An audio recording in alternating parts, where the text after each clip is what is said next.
ไรแต่เนาะบัดนี้เนาะเจ็บไรก็หาแนวมาห้องไรทำไมท่านมหาไซโอ้ยเรื่องง่ายๆแค่นี้ก็ต้องให้บอกเนาะเมื่อยใจน้ำเด้นี่ระดับเจ้าอาวาสเด้นี่ตำแหน่งสงสัยใดมาแบบฟุกๆหาคนจำวัดบ่ได้ซื้อมั่งช่วงนั้น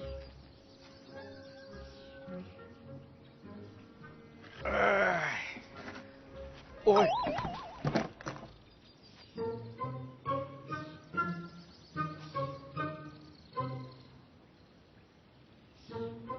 มีธุระหยังล่ะโยมผมมีธุระแต่อยากเห็นผู้ใดผู้หนึ่งหมอแล้วนะเฮ้ยบักตอนฟันพวกเขาไปเร็วอย่านั้นหันไปซับกันลูกมาซ้ายนั่งเหนียวท่านมหาชัยเป็นยังไงเนี่ยท่านมหาชัยเป็นยังไงเนี่ย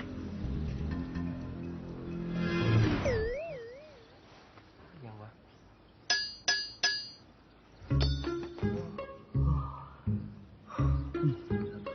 คันบ่มีอันนี้คือสิได้สวดอภิธรรมเนาะปากคนนั้นล่ะ